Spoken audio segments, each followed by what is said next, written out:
This is the Sunday Business Page with John Delano. Good morning, I'm John Delano. Welcome to another home edition of the Sunday Business Page.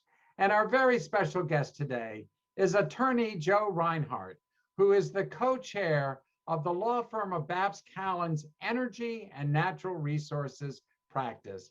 Joe, good to see you this morning. Good morning, John. Every year we have you on because you issue a fascinating report on the state of the U.S. energy industry. And we know how important that industry is to Western Pennsylvania. So thank you again for being with us. You've just issued your most recent report for 2021. As succinctly as possible, what is the state of the American energy industry right now? We're seeing a lot less volatility with regard to the fossil fuels that we rely on in this country, which is allowing, I think, those industries to be able to better plan, to be able to develop, respect what the market forces are requesting. And so I think that's good news for those of us in the area that have, of course, a big stake in the energy development. I know that natural gas and coal tend to be the two we focus on every year. What is the state of both those industries right now here in Western Pennsylvania? Well, certainly, I think because of having the rebound from the whole COVID environment, we've also, because of this discipline that I mentioned in terms of the way in which the companies are operating, they're paying very close attention to the bottom line. And so I think because of that and seeing, again, the commodity prices increases, they're in a much better position than they were a year ago.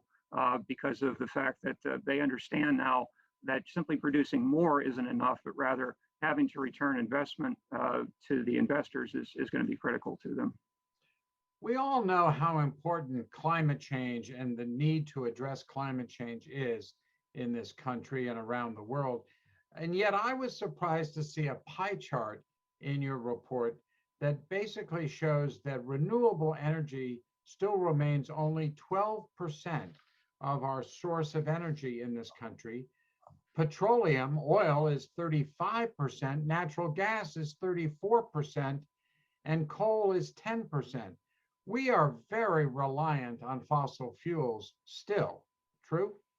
Absolutely. When you have the Biden administration looking to try to decarbonize the power sector by 2035, it really makes it a challenge, I think, in order to get there. Frankly, I think it's going to be very difficult to achieve those kinds of reductions without finding a way in which to have fossil fuels become a component of what is considered to be green energy.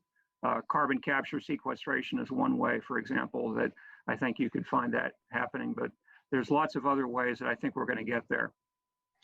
In your chart, you indicate that wind is really the number one source of renewable energy, followed by hydroelectric, biofuels, and solar is kind of down there on the list. I'm sort of curious, do we see the same pattern in this region, that wind is kind of number one if you're looking for renewable energy sources? Yes, it is. Part of this, like any discussion about energy, John, is, okay, what are the resources that you have available? Typically, when you're looking at wind, you often have offshore development, for example, because that's where you're going to be finding more availability for that type of endeavor. Certainly, we have high ridges and such that would be good areas, high mountain ranges for that sort of thing. But there's going to be the whatever your natural resources are in the area that are going to dictate to a certain extent what's available. Well, Joe Reinhart, who every year comes on our show to talk about the state of energy in this region and around the country, thank you, sir, very much for sharing a summary of your report. It's great to have you on with us. I do appreciate it. Thanks very much, John. And thank you for watching this edition of the Sunday Business Page. Have a great Sunday, everybody.